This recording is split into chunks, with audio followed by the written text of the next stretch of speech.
श्री ब्रजांगनाओं का मन उस प्रवाह के उद्गम स्थन श्याम सुंदर ब्रजेंद्र नंदन श्री कृष्ण की ओर बह चला और मन के पीछे उनका शरीर भी बह चला। इस वेणु पूजन के प्रभाव से कुछ गोपांगनाओं को सचमुच ही अस्मर का काम का उदय हुआ, क्योंकि ये पूजन नाद काम का मुख्य दूत है।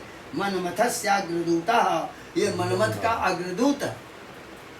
ये नाद मोहन मंत्र है, अतः इसे श्रवण करके श्री ब्रज गोपिकाएं मूर्छित हुई। ये मूर्छा संचारी भाव है। यहाँ तो मूर्छा क्या, अपस्मार तक रस है। संसार के राग में तो सभी मूर्छित हैं, परंतु श्याम सुंदर मनमोहन श्री ब्रजेंद्र नंदन श्री कृष्ण के लोकोत्तर सुमधुर अद्भुत सौरस्य सौगंध सौंदर्य संपन्न माधुर्य पर मोहित होकर के मूर्छित होने का विलक्षण सौभाग्य तो माधुर्याधिष्ठात्री परमांतरंगा श्री वृषभानुनंदिनी आदि कतिपय ब्रज सीमंतनियों को ही है। क्या बात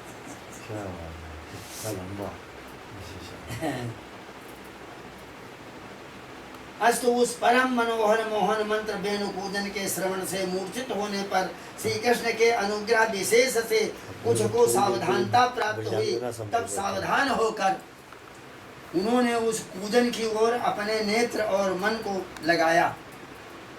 पहले वेणु पूजन का प्रयोजन उन्हें सावधान कर संकेत करना था। जब वे सावधान हो गईं, तब श्री कृष्ण ने वेणु द्वारा गीत गाया जो स्पष्टार्थक था।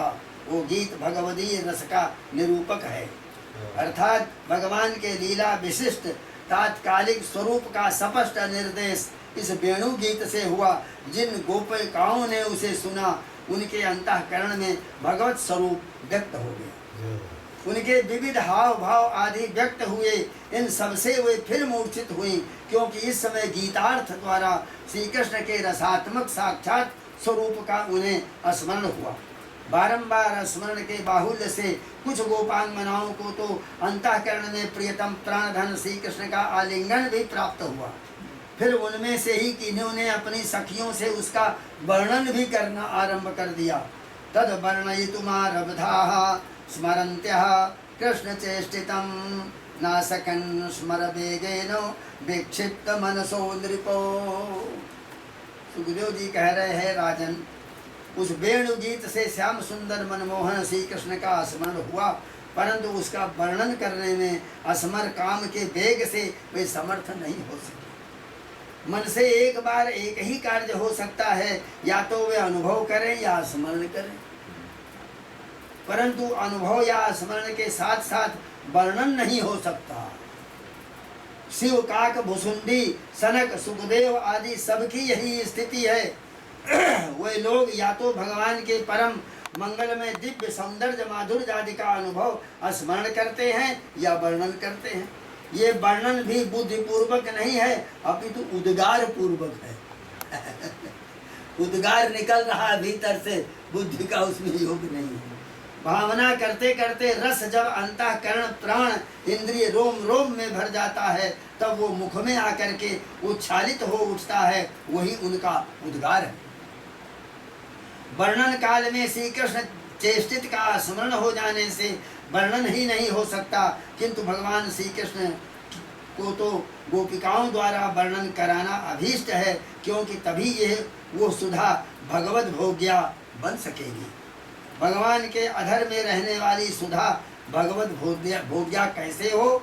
भगवान स्वयं अपने आप ही स्वाधरोष्ठ स्थित सुधा का पान करें, ये तो उल्टा है, विपरीत है। तब ये हो कैसे? हाँ, इसका एक ही प्रकार है। जब भगवान के अधर पल्लवों से संबंधित वेणु में भरपूर हो करके उसके छिद्रों से निकल करके वो सुधा ब्रज सीमंतियों के निरावरण कर्ण कोहरों के द्वारा उनके अंतःकरण में प्रविष्ट होकर के वहाँ से उनके अंतःकरण प्राण अंतरात्मा इंद्रिय रोम रोम में भरपूर होकर और मुख में आकर उनके अधर पल्लवों द्वारा वर्णित हो, तभी वो सुधा भगवत भोग्या। क्या भाव सुंदर, वो भीतर गई, भीतर से रोम रोम सब जगह भरकर आंखों में सब में, और उनके मुख में आ गई, तो भी उसका वो वर्णन भी करने लगे।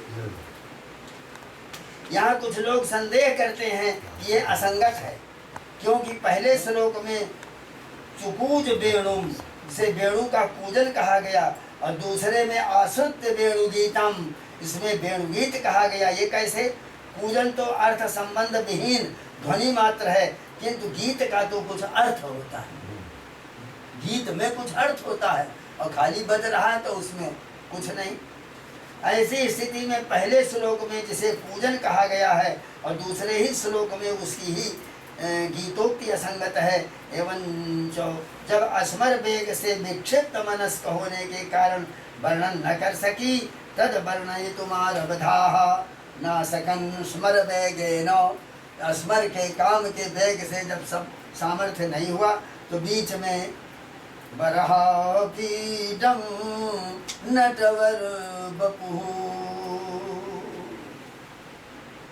इस वेणुरमम सुत्वा इति वेणुरमम सुत्वा। ये सब कैसे? इसका समाधान ये है कि यहाँ पहले श्लोक में श्री कृष्ण का श्री वृंदावन प्रवेश है। बरहापीडम नटवर बपु कर्णयो कर्णिकारम, कान में कर्णिकार। बरहापीडम नटवर बपु, नेत्र कान से लेकर के नीचे तक उदाहरण किए हुए। बिभ्रत वासः, वो वस्त्र जो है, कनक कपिसं वैजयन्तीं च मालां, पीताम्बर धारण किए हुए और वैजयंती माला गले में पड़ी है। ये वर्णन है। और दूसरा इति वेणुरमम सुत्वा, इसका समाधान यह है कि पहले पहले श्लोक में भगवान कृष्ण का वृंदावन प्रवेश है।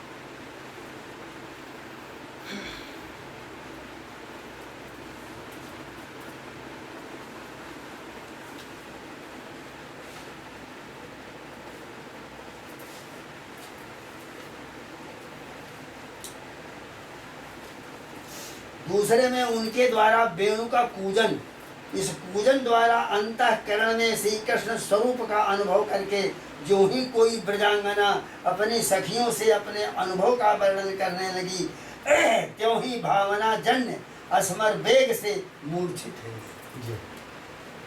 फिर सावधान होने पर वर्णन करने का प्रयत्न करने पर पुनः श्री कृष्ण का स्मरण हुआ, क्योंकि वर्णन करने के लिए उस वर्णनीय तत्व का पहले स्मरण होना स्वाभाविक था, किंतु उसका स्मरण होने से पुनः मूर्छित हो गई, फिर मूर्छित होकर गिर पड़ी। इस तरह जब वर्णन करने का प्रयत्न करती हैं तब स्मर के वेग के कारण, यानी काम के वेग के कारण मूर्छा आ जाने से वर्णन करने में असमर्थ हैं, परंतु भगवान श्री कृष्ण को तो उनसे वर्णन कराना इष्ट है, क्योंकि जब ब्रजांगनाओं के द्वारा उसका वर्णन हो तभी वो भगवान की अधर सुधा भगवत भोग्या रूप में अभिव्यक्त हो।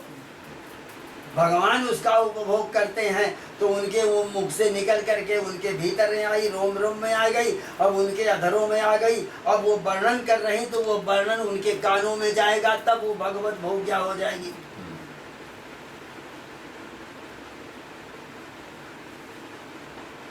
तो इस प्रकार से भगवान ने कृपा करके अपने उद्बुद्ध संप्रयोगात्मक विप्रयोगात्मक उभयविध श्रृंगार रसात्मक स्वरूप को अधर सुधार रूप से स्वाधर पल्लव पर विराजमान वेणु में भर करके उस वेणु के छिद्रों द्वारा निर्गत गीत पीयूष रूप से श्री ब्रज सीमंतनियों के निरावरण कर्ण कुहरों के द्वारा उनके निर्मल स्वच्छ अंतःकरण पंकज में प्रविष्ट होकर उनकी अंतरात्मा अंतःकरण प्राण इंद्रिय रोम रोम में भरपूर होते हुए उनके अधर पल्लव तक परिपूर्ण हो गए।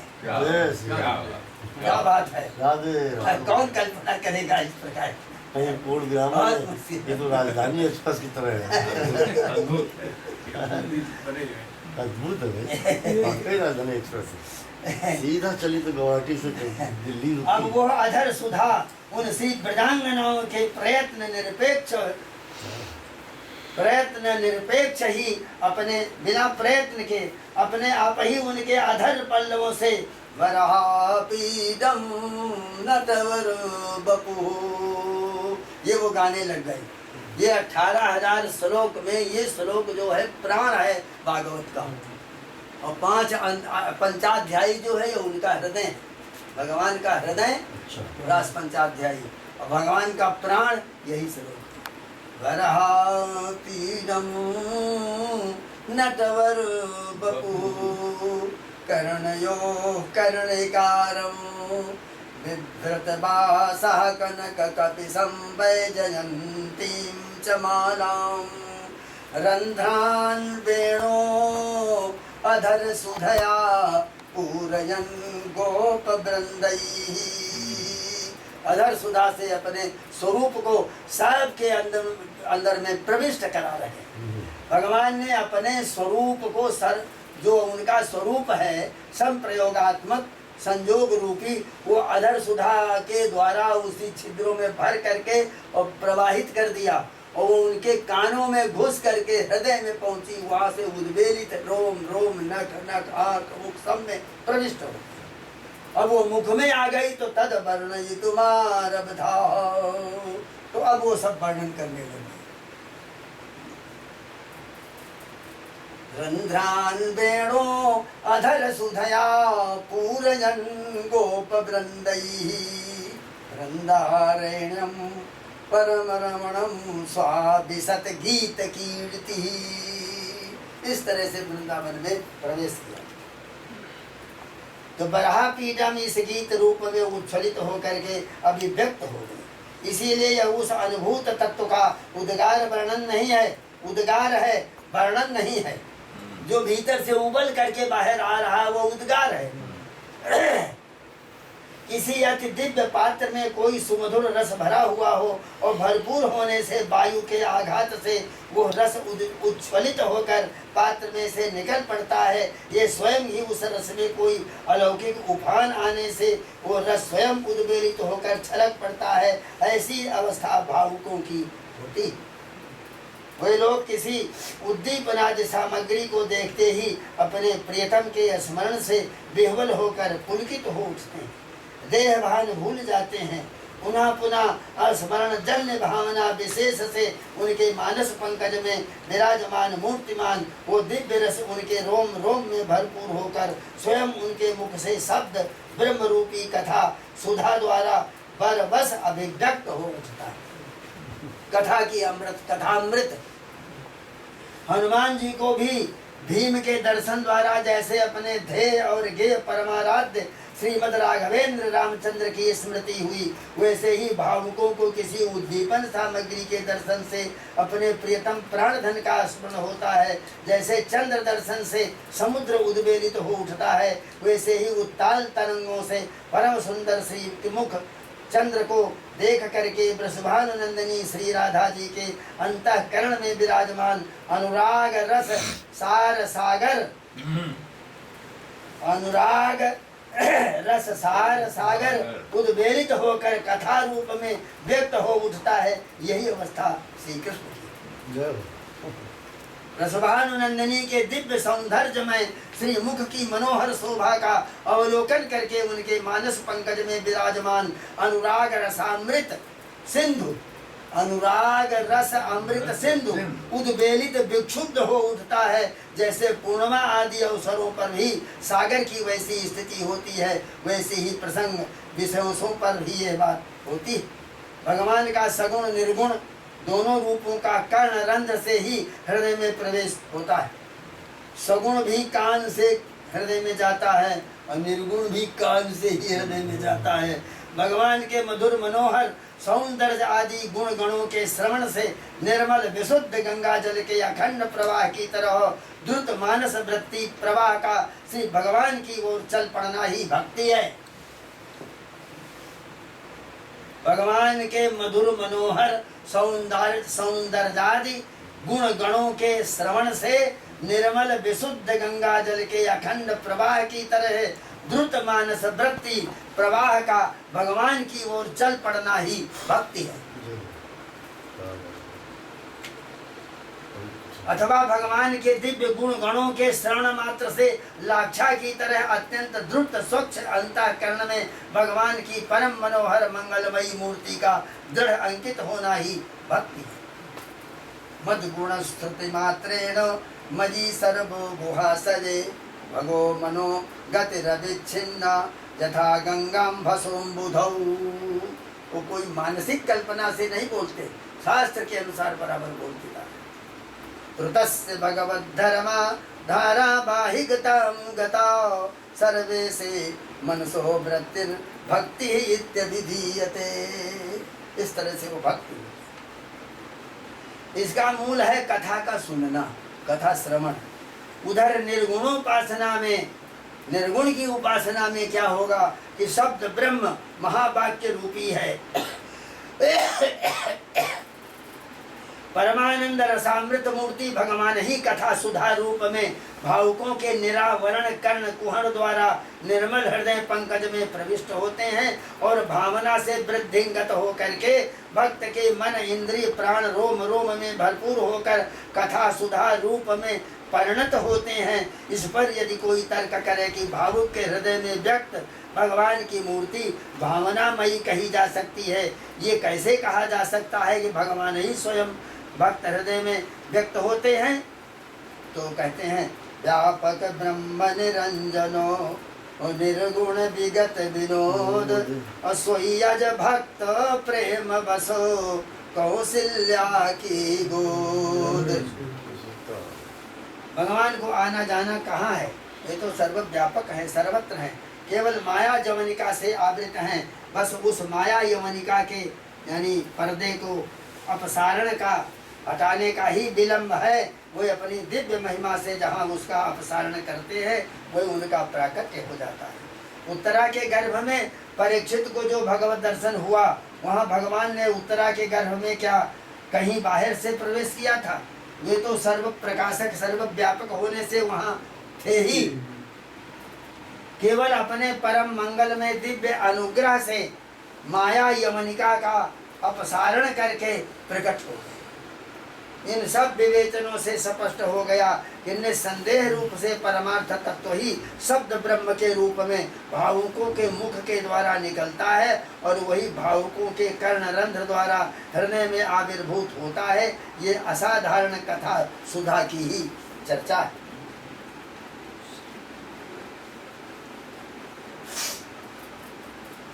इधर भगवान ने सोचा कि अस्मर वेग से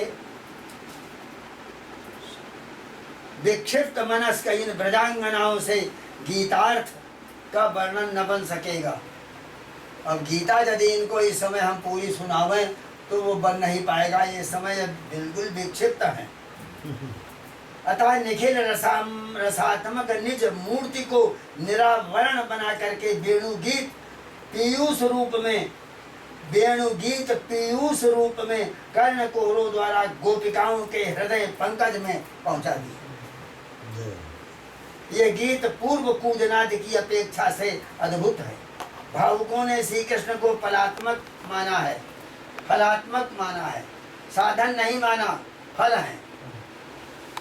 भगवान साक्षात कृष्ण फल है, साधन नहीं। सुख फलदायक फलात्मक होता है, अतः उसके ही स्त्री पुत्र आदि साधन है। जिसके लिए सब कुछ हो, जो स्वयं अन्य किसी के लिए न हो, वही फल होता है। स्त्री पुत्र धन धान्य आदि सब पदार्थों की अपेक्षा सुख के लिए है। यदि कहा जाए कि सुख किसके लिए है तो कहना पड़ेगा सुख और किसी के लिए नहीं, सुख सुख ही के लिए चाहिए।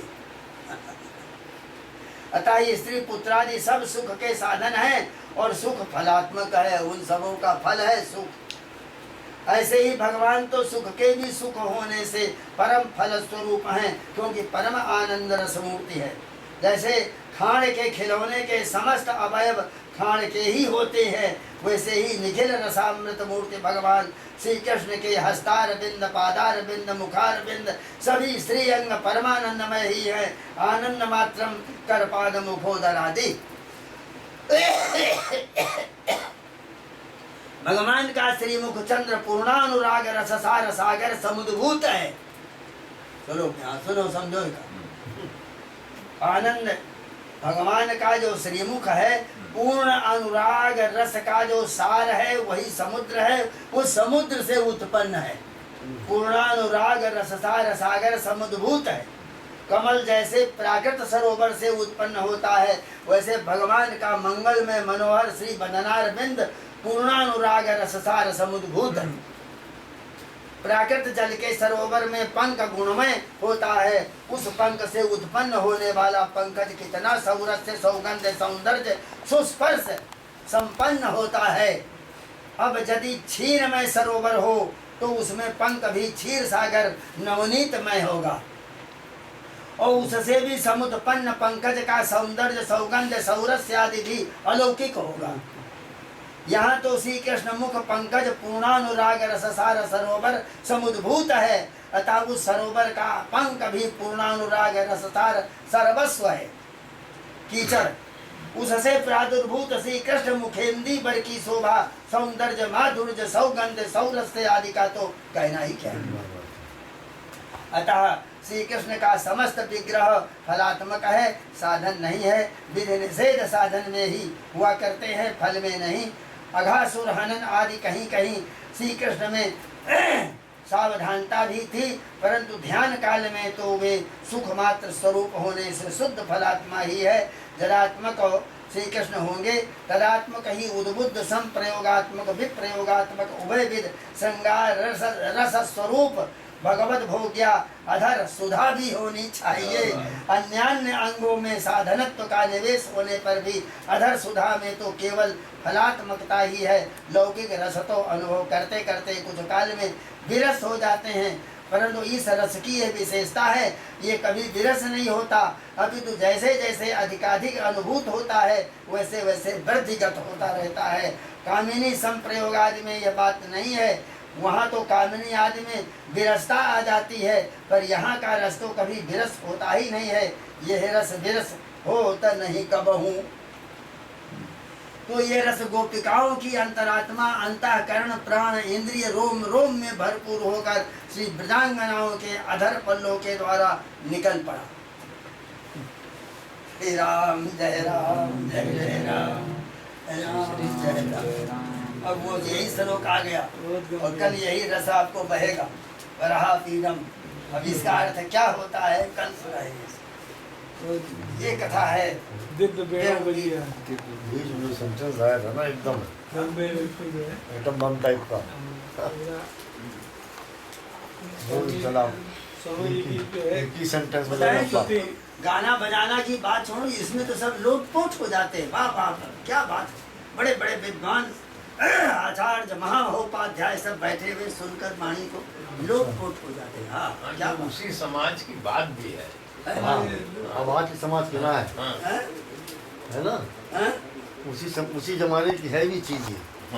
आज के जमाने का भी पचा नहीं पाएगा और ना ही आपके जैसा कोई है विद्वान और आचार मिलने वाला सुना पाएगा। उसको रस नहीं रस भाई ये रस नहीं, हम इसको पीना है, आप उसे हम देखें मजा आएगा।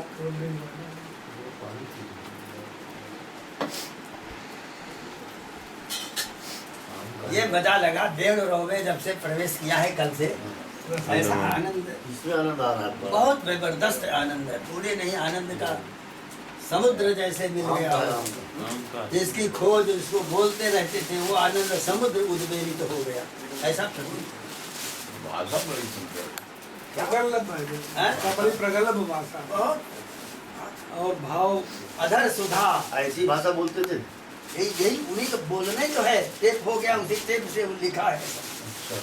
बहुत योग्यतम वो जो टेप हुआ है उसी टेप का या लगा करके धीरे धीरे धीरे थोड़ा बहुत लिख दिया गया। वही चलते फिरते वेद मूर्ति थे स्वामी हाँ। जी। उनकी वाणी में रस बहुत। वही तो है ना। वो ऐसे ही बैठे हुए हैं बस निरावरण, और बस जिस समय बोल रहे हैं वो खुद मूर्छित होकर के गिर पड़ते हैं, ये आनंद हो जाती है। एक दिन हमने देखा कि एक ऐसी जगह बोलते बोलते उनके आंखों से अविरल अश्रुओं का प्रवाह निकल पड़ा। कहना अच्छा यही है स्वामी जी की जो फोटो है ये स्वामी जी इधर ऊपर वाली में आपके साथ हाँ ये है, ये बीच वाली। गणपति जी खड़े हुए खड़े। और इधर बैठे हुए ये क्या तीनों, हाँ ये बैठे हैं उसमें। निरंजन देव और कृष्णबोध आश्रम, पुरी वाले शंकराचार्य बद्रिकाश्रम के, और इधर गणपति तीनों बैठे। अब लास्ट में। ये करपाती जी खड़े हैं ना। हाँ ये खड़े हैं हमारे यही इस दरवाजे पर, भाई फाटक माँ के सामने। भाई चलो देखें कहाँ हम कौन मूर्ति सामने स्थापना की है, और हम कहाँ माँ की ही मूर्ति ले आए। ये तो किस सन का सामने- किस सन का फोटो है नौका जी? ये है 68 का, सन 68 में सपरिया। जब सपरिया सत्र हुआ था, हमारा पूर्णाभिषेक किया था। हाँ। आपका महाराज जी ने। तब बता, और कहते रहे कि देश भर में किसी का ऐसा पूर्णाभिषेक नहीं किया, 9 दिन लगा था। और श्रृंगेरी के शंकराचार्य, कांजीवरम के शंकराचार्य, और ये चारों शंकराचार्य उपस्थित थे। एक को व्यायामशाला में, एक को कन्या साहब के बंगले में, एक को इधर कनौजिया के, अलग अलग सबको बैठा दिया। उस यहाँ से ले उस समय यहाँ भीड़ भाड़, यहाँ एक भी झोपड़ी नहीं थी। यहाँ से लेकर वहाँ फाटक कर दोनों तरफ सब शिविर लगा दिया था। 100 तो सन्यासी आ गए थे, दंडी बनारस के, और सब विद्वान आए हुए थे। वहाँ महोपाध्याय गिरधर शर्मा चतुर्वेदी, वहाँ महोपाध्याय आपके वो बनारस दिल्ली बनारस वाले के थे। हैं? बनारस के। बनारस के थे, दिल्ली के थे, और कांजीवरम से एक वो हवाई जहाज से बड़ा भारी वो आया था, जिसमें 2-3 किलो चंदन था, और फूल थे 1 लाख, 1 लाख तुलसी दल, 1 लाख पुष्प, ये सब सामग्री थी। वो वहाँ से भेजी थी, उनके आश्रम थे सपरिया सत्र में हमारे। बड़ा अद्भुत सपरिया सत्र। लक्षार्चन हुआ। हाँ लक्षार्चन नहीं, है? लक्षार्चन नहीं, यज्ञ। ये मंत्र देने के लिए अभी आपका जो संस्कार किया जाएगा उसमें 9 दिन लगेगा।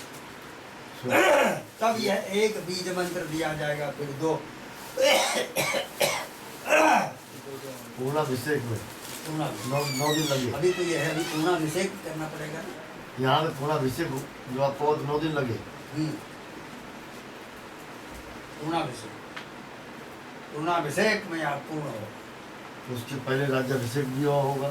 वो सब उसी में कर दो, और ना कोई भी और करो, तो खाली पूर्णाभिषेक करो। लास्ट में वो कंपोजिट मतलब ये है।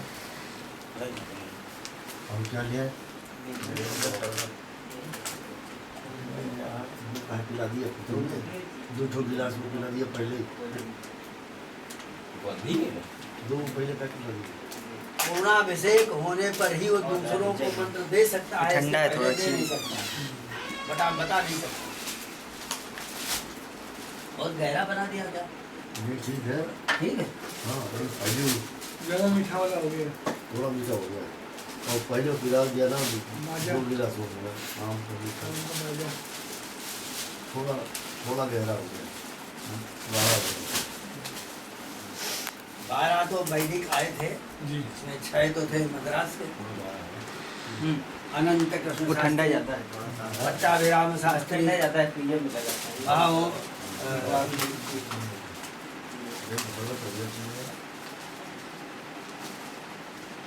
गुजरात में भी वो चारों अपना पकड़े हैं वेदों हाँ, का। और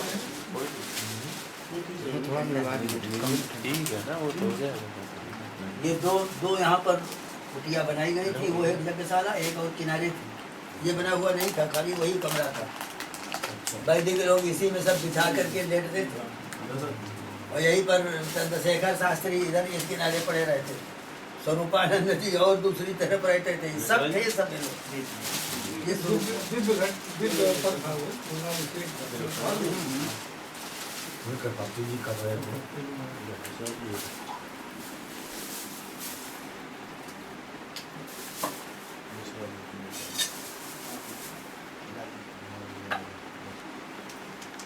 खाना बहुत बना दिया।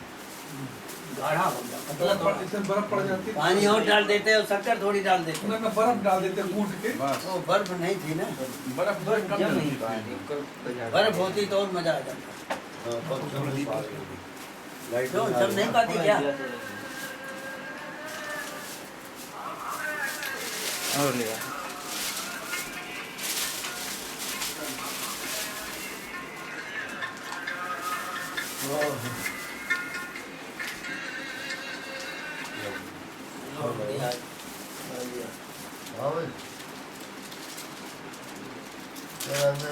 थोड़ा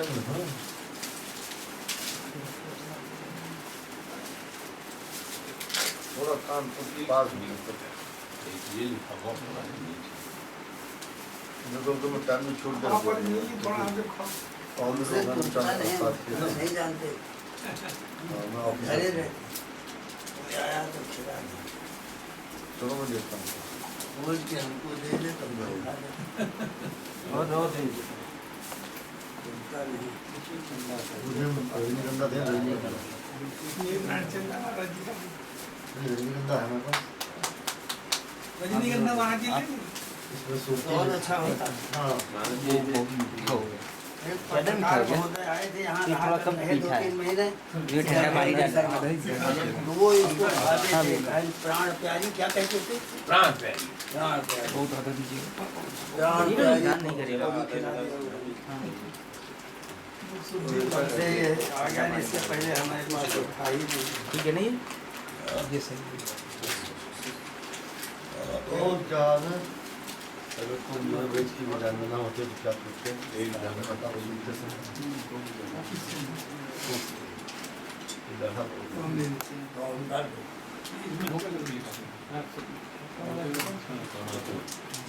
सब हल्का दे दें, अच्छा हल्का दे दें। जी हल्का वाला कुछ ठंडा नहीं रहेगा अभी ठंडा करके लाएं। मैं पतला था सर सेव। अच्छी नहीं होती ना जिसके पहले बेटर था सर, पहले वाला जो आया था। वो तो महंगा था ना नहीं सर वो अभी दो बन के दिनों आया से है। आनंद की वो बढ़ गई, हाँ जब से वो वेणु गीत शुरू किया है, थोड़ा चालू हुआ जब आप जब से बता रहे थे कि चालू होने वाला है कौन बोलेगा? ये हल्का है सर। ऐसे मुख से जैसे धारा प्रवाह निकलता चला जा रहा था। सरस्वती का खेल है उनकी जबान। जैसे पिता पुत्र पिता का प्रतिरूप है, ऐसे शिष्य गुरु का प्रतिरूप होता है। गुरु इसीलिए अजर अमर होता है कि अपने शिष्य में समाहित हो जाता है, वो आगे उसमें उसके शरीर से चलता रहता है। एक अंश में अपना वो जो है शिष्य के शरीर में अपना चलता है और दूसरे अंश में अपना मोक्ष में चला जाता है।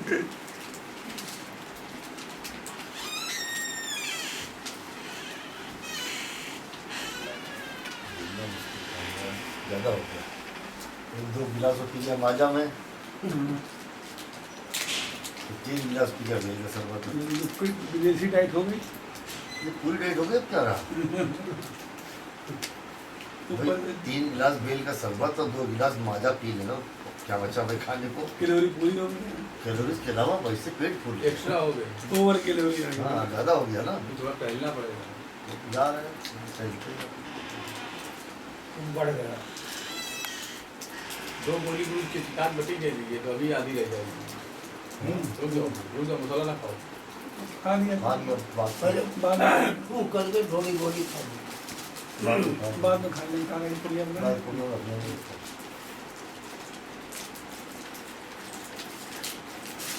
पांडे जी तो हर दवा खाने में डरने लग गए हैं। लेकिन 4 किलो वजन उतरा एक झटके में 2 दिन में, ये मजेदार रहा। ऐसे इतना जल्दी दानी करके नहीं करना चाहिए। नहीं, हमें घबराहट नहीं होती, और मृत्यु से हम डरते नहीं है, इसलिए इसे हमें सब गला देगा। जी। ये हाथ भी बनी, इसको कल आते तो हम और ले लेते, चित्रकार दी आपकी खाई इतनी बढ़िया। हमारी बॉडी जो है इनके यहाँ बनाते हैं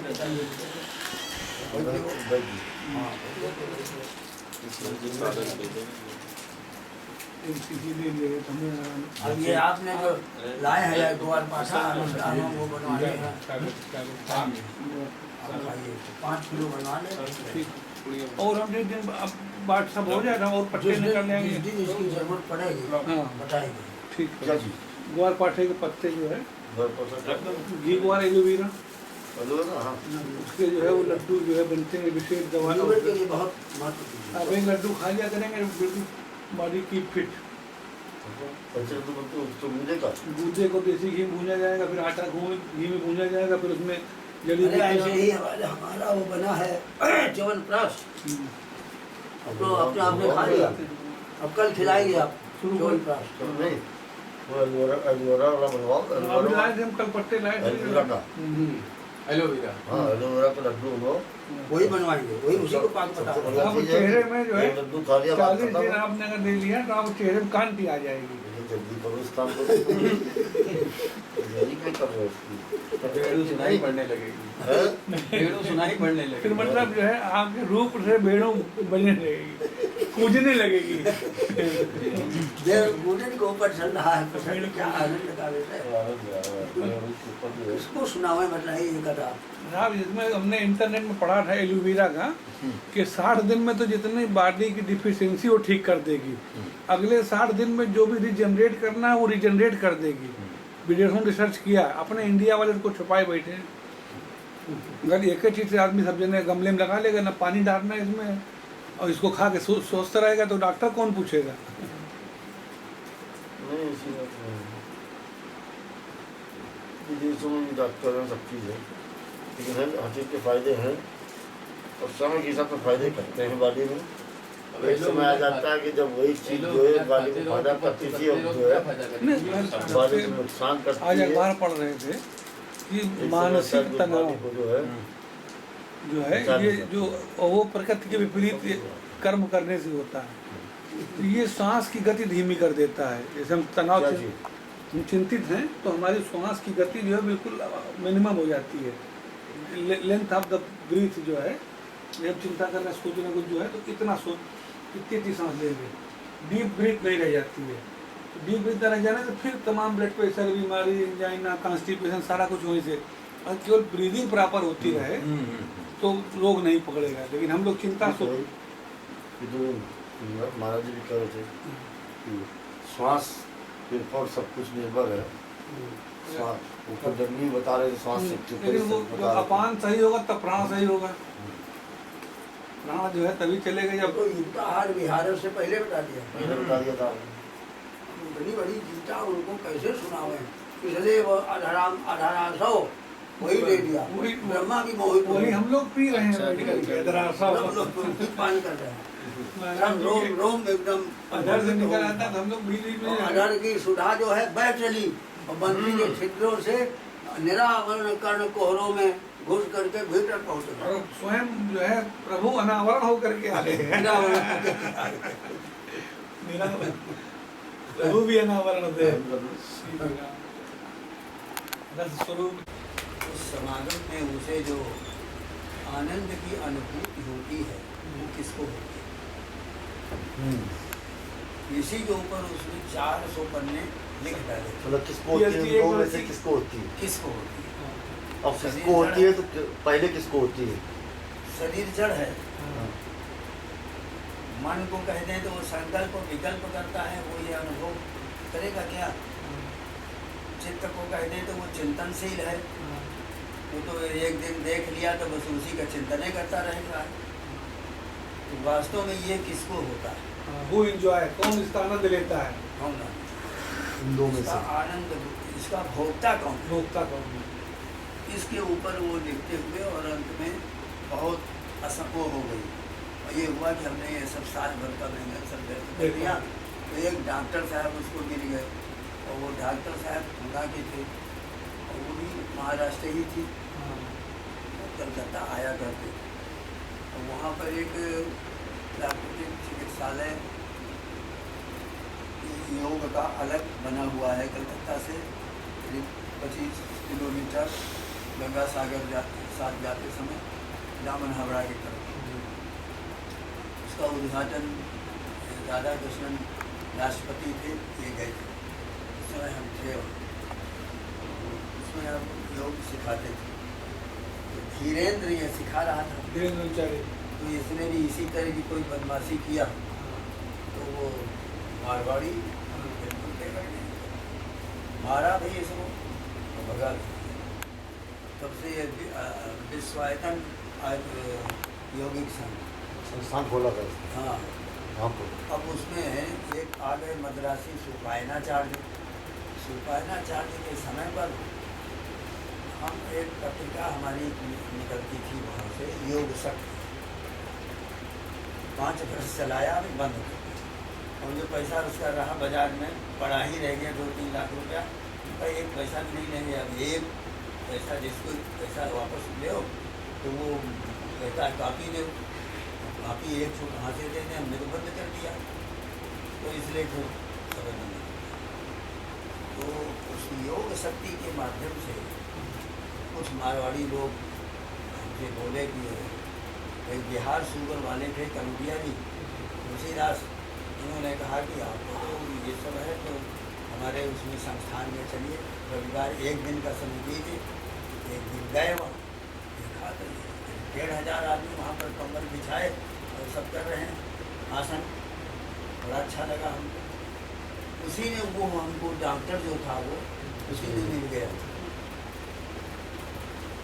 तो वो फिर आने जाने लग गया, बड़ा प्रेमी हो गया। वो कहा पूना चलिए हमारे साथ। उसने कहीं उस लड़की को बता दिया इसके लिए कलकत्ता में एक सज्जन है जो तुमको करा सकते हैं। वो एक ही विषय के नहीं वरन उनके पास विषय कई होते हैं। तो वो लड़की कोई आदमी लेकर को अपने साथ में, और उस समय बॉम्बे से यहाँ का प्लेन जो है लखनऊ का डायरेक्ट नहीं था, वाया दिल्ली ही जाते जाते थे। तो पहले दिल्ली आई, दिल्ली से यहाँ लखनऊ, और लखनऊ से ले करके टैक्सी सीधे यहाँ पहुँचे, और 11-12 बजे हमारे पास में तो आ गई। हम ऐसे ही 12 बजे का टाइम होता है प्रसाद लेने का, तो उसने उनके साथ 2 आदमी आए, हमारी बहन भी आई हैं, तो आपका 10-15 मिनट का समय चाहिए। अच्छी बात, लेकिन बात नहीं करेंगे, पहले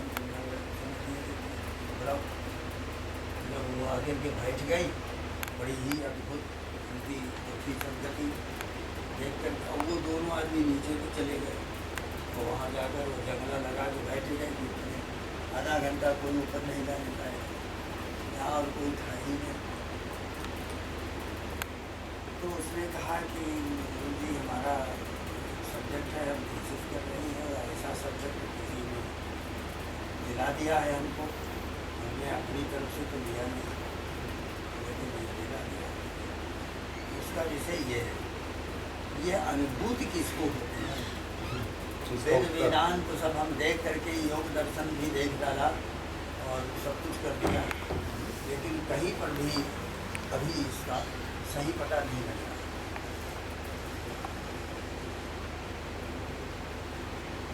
तब हमने उसको नैयायिक न्याय पत्रिका के अनुसार बताया कि जो डॉक्टर साहब मिले थे उनको वो क्या बता रहे थे? डॉक्टर साहब ने रेफर किया उस लड़की को गुरु जी के पास। उन्होंने हमारे पास वो कर दिया, और फिर हमारे लिए वो कलकत्ता दौड़ी गई, हम वहाँ नहीं मिले तो फिर लौट गई। फिर डॉक्टर साहब से पूछा तो उन्होंने फिर कहाँ से पता देते थे, हमारा कानपुर का पता दिया, आश्रम का। फिर उसको बताया, उस समय वही टेलीफोन एक था, वही यदि टेलीफोन मोबाइल नहीं आई, वो नहीं थी। तो इस तरह से वो लड़की आई है, बताया अपना सबके रेफरेंस के, अभी इस तरह से आप आई हैं। कहाँ डॉक्टर साहब हमारे बड़े प्रेमी और फिर बड़े भक्त भी थे। विषय रखा उसने सामने, मैंने कहा देखो प्रमाता प्रमाण प्रमेय ध्याता ध्यान है, ज्ञाता ज्ञान है, ये 9 वस्तु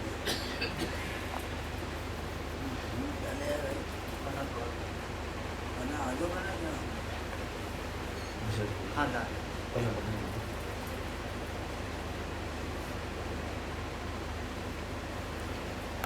तो इसका प्रमाता कौन है?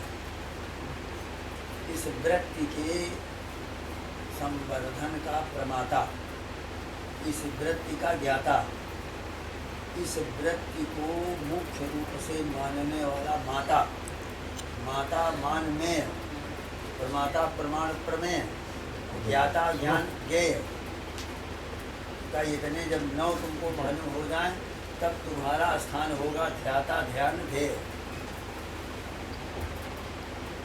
तो उपब्रह्मण जो हो रहा है ये काम वृत्ति का उपब्रह्मण है, और काम वृत्ति का उपब्रह्मण जो होता है उस उपब्रह्मण में स्फुरण किसका होता है? स्फुरण किसको होती है? आप यहाँ पर जब आए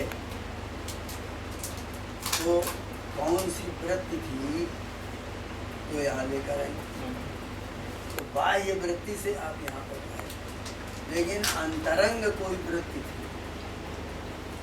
वो अंतरंग वृत्ति सारूप्यम इतरत्र, इतना सूत्र है योग दर्शन की। वृत्ति सारूप्य होती है, जो तुम्हारे अंदर लक्ष्य है, उस लक्ष्य के लिए वो पहले वृत्ति पैदा होगी, ठीक उसी प्रकार की बन जाएगी, तब आप आगे बढ़ेंगे। तो आगे कैसे बढ़ेंगे? वो किसको आज्ञा देगी? वो उस समय पर आज्ञा देती है, वृत्ति जो होती है वो चित्त में होती है, और वो मन को लौट करके आज्ञा देती है। मन संकल्प करता है कि ऐसा आदमी होगा, ऐसा होगा, वहाँ जाए तो सम्मान होगा, क्या सम्मान होगा, पता नहीं क्या हो, तो बुद्धि से पूछता है। जब बुद्धि से पूछेगा तो बुद्धि अकेली नहीं, वो कहेगी कान से कुछ सुनने को मिले, आँखों से कुछ देखने को मिले, नाक से सुनने को मिले, और मुख से कुछ